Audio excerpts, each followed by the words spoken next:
I'm a game changer. I'm a risk taker. Hello everyone, we are Team Raffles taking part in RCJ Soccer Open. My name is 𝗃𝗖𝗍 and I will be starting off this presentation. Our team consists of 4 members. 𝗲𝗲𝙗 and I work on the hardware, while Manhin and 𝗲𝗚 work on the software.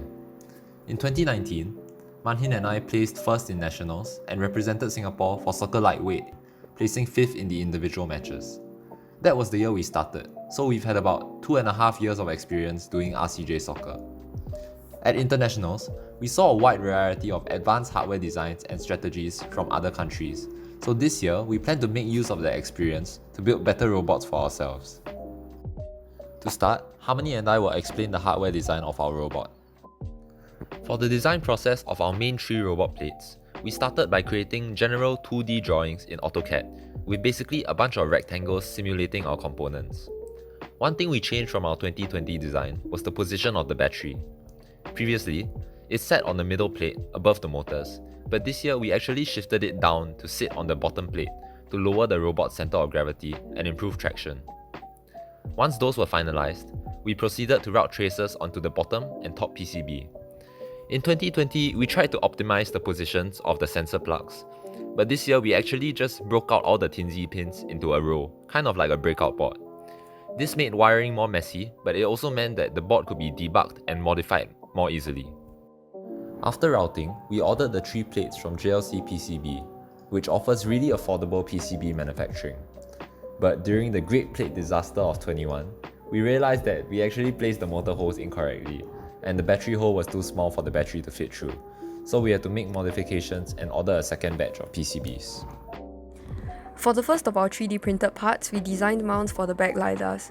The first version of the mount screwed into 2 holes on the mid-plate. However, because both mounting holes were in front of the lidar, the design allowed for them to tilt downwards easily. So, a new version was made that wrapped around the standoff on the mid-plate instead. The version was also much less bulky. Next, we designed mounts for the TF Lunas, camera, and acrylic mirror tube. At first, these were 2 separate pieces, a mount for the acrylic mirror tube and a mount for the 3 TF Lunas and camera, and they were then stacked on top of one another. However, we found this unnecessarily bulky, so we merged them together. Next, we designed a mount for the mirror and IMU. The mirror and IMU are attached to the mount with mounting tape.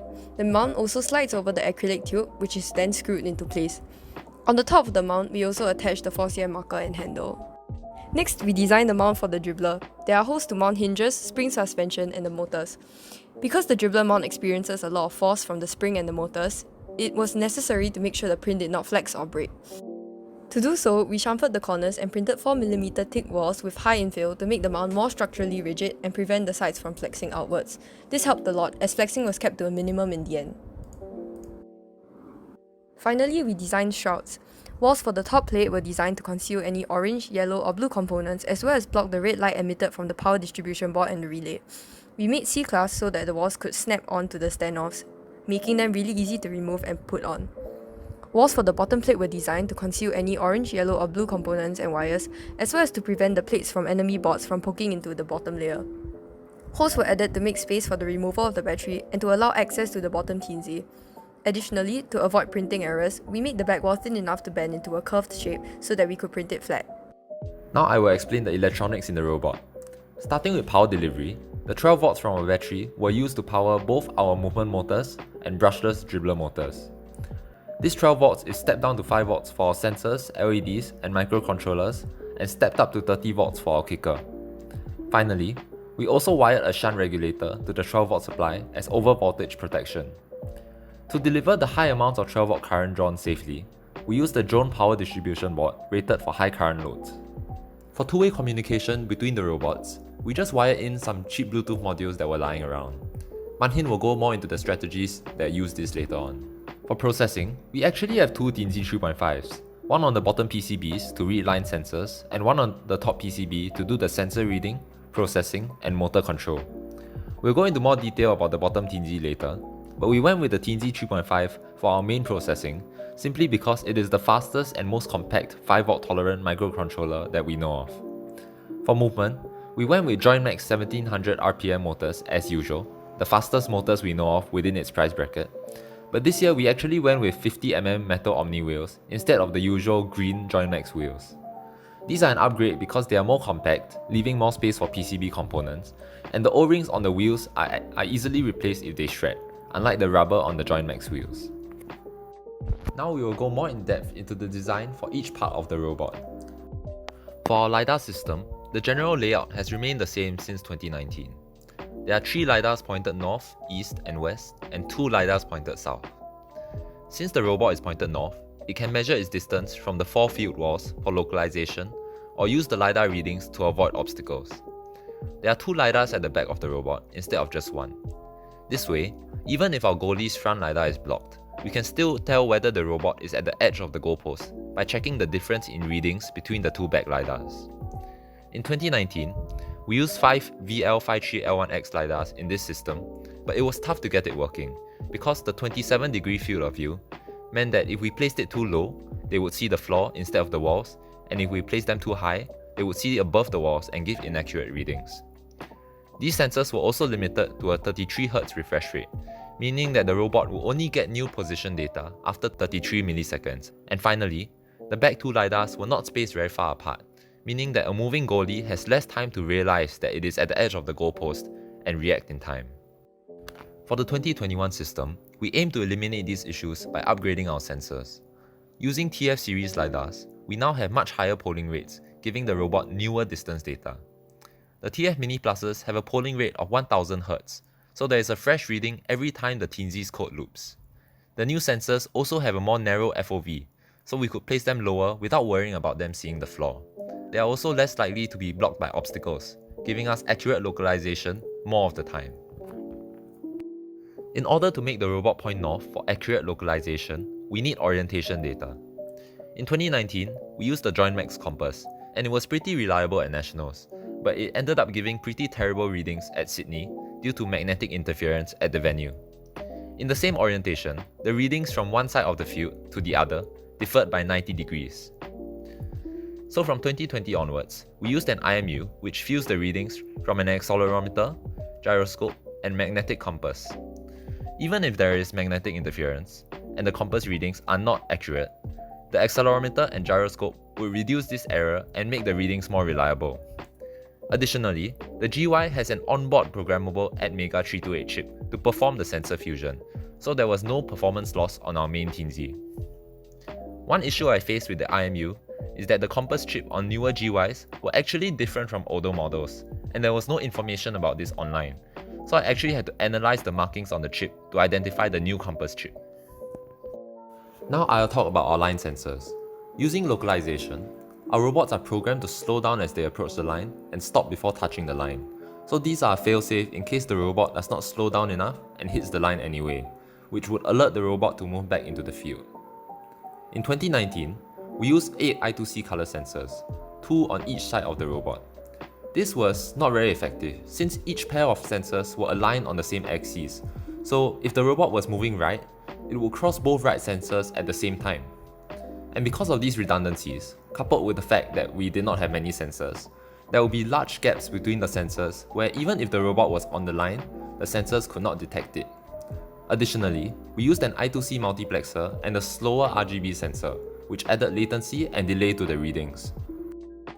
In 2020, we used 9 temped analog light sensors which had less latency and virtually no delay. As you can see, to make up for having very few sensors, we tried to reduce redundancy by scattering the sensors such that each sensor has a unique XY position on the PCB, which increases their chances of seeing the line. Performance improved, but 9 sensors were still not enough to run at high speeds and sense the line, and our hand-soldered LEDs sometimes send light directly into the sensor rather than reflecting light off the field to give proper readings. So for 2021, we decided that to improve performance, we simply had to add more sensors. We used a 𝗘𝗲𝙯 3.5 on the bottom board, which has twice as many analog pins as the Pro Micro, so we could read twice as many light sensors without using an analog multiplexer and adding more latency. The 18 sensors were placed in a circle, so they are redundant again, but because we have more sensors, the gaps between each of their sensing cones is less than 2 cm, the thickness of the line. So if the sensing ring is on the line will still be detected with no blind spots. And with this shape, every sensor is pushed to the edge of the robot as far as possible, maximizing the area of the robot covered by the light sensors.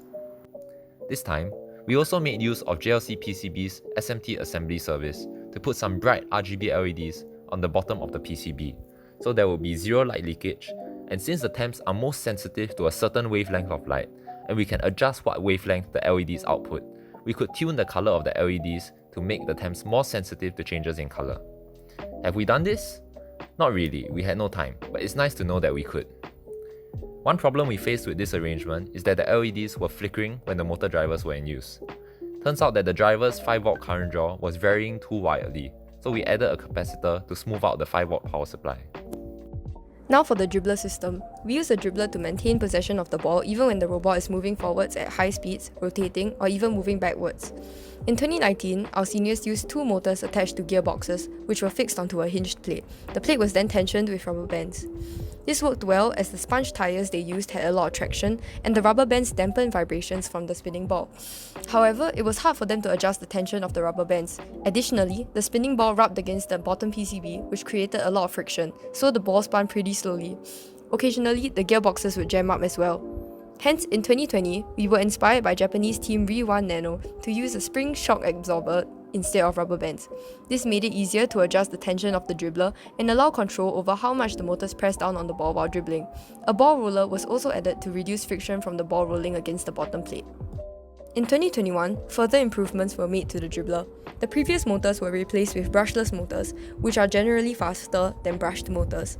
This means the dribbler can spin the ball at much higher speeds, so if the robot is moving sideways or backwards, the ball will return to the robot faster, allowing greater control of the ball while moving. The new motors are also more compact, making more space for the PCBs. One disadvantage of using brushless motors is that they cannot easily provide as much torque as brushed motors. What some teams do is to gear the motors to half the speed and double the torque. However, this means more moving parts and possible points of failure. Instead of gearing, we directly drove two brushless motors, which is a safer approach. Additionally, we added a ball capture sensor.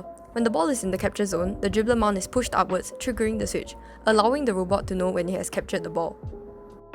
However, because our dribbler motors are a lot faster now, our spring actually proved too weak to dampen massive vibrations when we run the dribbler at very high speeds.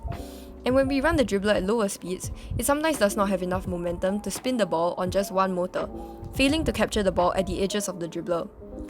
So, a future improvement we plan to make would be to use a stiffer spring for stronger damping, allowing us to run the dribbler at even higher speeds. We also plan to use smaller hinges since our current runs are pretty bulky. For the kicker, in 2020, 12 volts from the battery was boosted to 24 volts, which was then connected to a relay that activates the solenoid. To make the kicker more powerful, a plunger was added to the tip of the solenoid to ensure contact with the ball. Additionally, we ensured that the plunger's height was at the midpoint of the ball to prevent applying any additional spin and maximizing the ball distance traveled. However, the kicker was still not powerful enough. In 2021, we upped the voltage to 30 volts instead. Unfortunately, although it was more powerful, the increased backspin from the dribbler made it as weak as before. Therefore, some future improvements we are considering are to either boost the voltage to 60 volts instead, or to use a solenoid with a larger stroke. One problem we faced with the relay was that it was not responding to 𝗃𝗍 signals. Turns out that the relay only worked with 5V signals, while the 𝗃𝗍 only outputs 3.3V signals. So we added a logic level shifter between the 𝗃𝗍 and the relay, which solved the problem.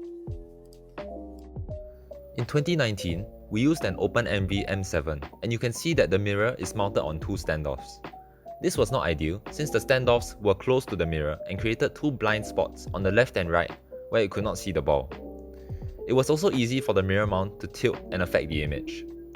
For 2021, we upgraded to the newer OpenMV H7 since it could process more frames, and instead of standoffs, we used a clear acrylic tube mounted at 4 points, meaning the mirror will not tilt and there are no standoffs obstructing the mirror. There is an IMU wire blocking the mirror, but because it is further from the mirror and the wires are thinner, the ball can be seen anyway and there are no blind spots. For mirrors, we had to first decide what shape we wanted. The benefits of using a conical mirror were that it would be easy to make and that it can see far away objects very clearly, which would be useful if we were using the goals to localize. However, objects shrink as they get nearer to the center of the conical mirror. When they get too small to detect, a blind zone around the robot is created. This blind zone can be reduced, but only at the expense of the maximum field of view of the mirror. On the other hand, spherical mirrors do not cause the issue of a blind zone, but faraway objects are extremely small and might become impossible to detect. Additionally, the field of view of a spherical mirror is too wide and the robot will end up seeing over the walls.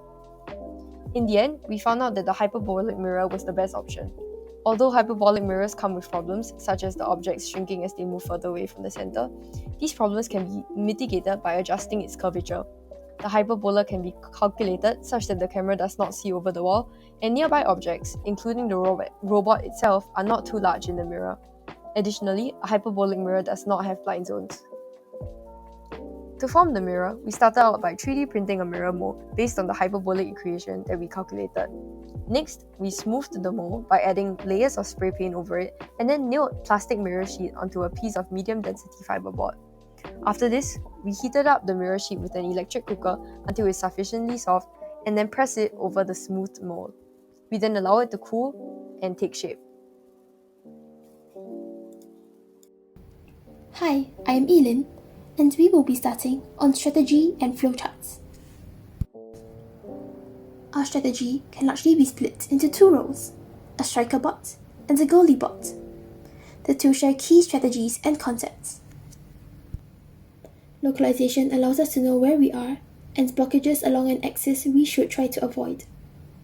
Localization is what we use to approximate the bot's location. We assume all LiDAR readings are detecting either a goal or wall of the field, and generate a bounding box where the robot could be, taking the robot to be in its center. Assuming the front and back LiDARs to be the y-axis, confidence for each axis decreases when it detects the axis is blocked, aka the readings do not equate the length of the field at the position. If confidence for an axis decreases, so does movement speed for the axis. First, we used AutoCAD to determine 2 points that form an optimal line for avoiding theoretical obstructions. The robot aims to follow the line using localization. Since confidence and hence speed decreases with axis blockage and otherwise remains the same, the bot traverses the unblocked axis until the other is no longer blocked, thus avoiding the obstruction. The robot reaches the penalty area when the bot is on a white line, has approximate front LiDAR distance from the front wall, and the localization determines it to be within the range of completion. Usage of the front LiDAR is to account for the back LiDAR being blocked should the stationary bot be in the center. Similarly, the robot completes the corners of the field based on localization. Ball and goal detection allows us to know where we wish to go. We call the OpenMV find blobs function to detect the ball and goals using color thresholds. We then draw an approximate bounding box and take the center as the point to which we should aim to maximize chances of success. The pixel distance of this point from the center of the camera, and hence the bot, is mapped onto the distance in real life using a pre-calibrated curve. Similarly, we obtain the angle of the point from the camera. In order to perform localization, we aim to ensure our robot is pointing north and apply a pre-calculated rotation to correct its orientation, based on the bot's movement speed. This is done by slowing down certain motors. This rotation is pre-calculated by running the robot straight at different correction values and speeds, before plotting the most suitable values on a cubic graph. The higher the movement speeds, the greater the turning threshold required. Later, we map the movement speed onto the graph's equation to obtain the threshold needed. Now, onto the striker and goalie roles. We check through each case and act accordingly, and do so similarly for the goalie.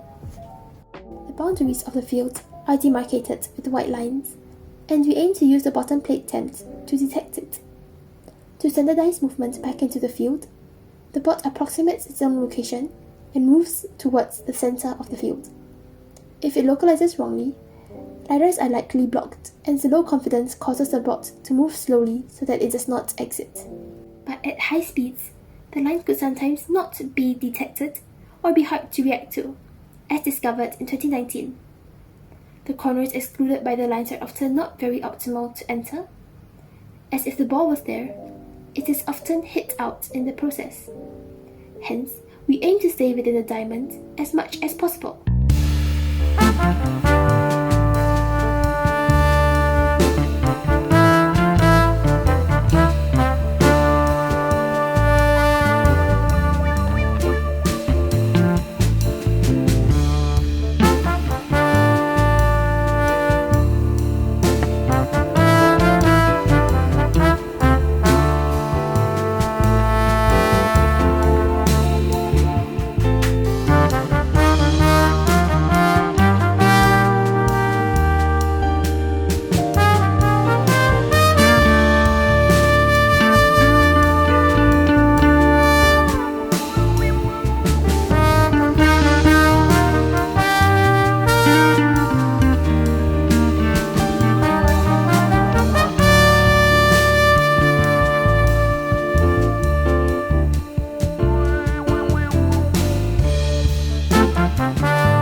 1, 2, 3, 4, 5. 1, 2, 3, 4, 5. 1, 2, 3, 4, 5. Wait.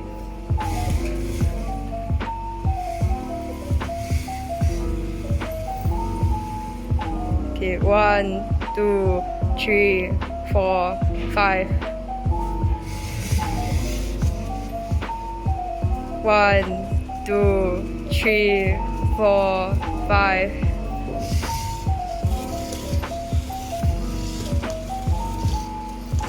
1, 2, 3, 4, 5.